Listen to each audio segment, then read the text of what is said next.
Now we are moving on the roles of individual in maintaining a traffic regulations. 1.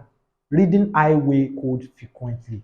The citizens should acquaint themselves with Nigerian highway code. This code will equip them to all road signs and their meaning. 2. They should learn to observe road signs. That is, they should always observe road signs to make the road safe and reduce traffic jam in our city, and also reduce accidents in our cities. 3. They should also constantly ensure that vehicles are roadworthy. That is, vehicles owners ensure that vehicles are in good order and roadworthy before putting them to use on the road. And also includes that all lights on the vehicle must be working perfectly. 4. Assist in controlling traffic when necessary.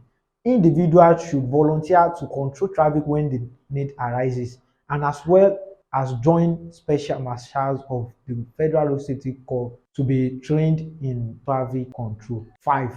Obey traffic warning. Motorists and cyclists must always obey traffic warning to avoid traffic jams and to ensure road safety.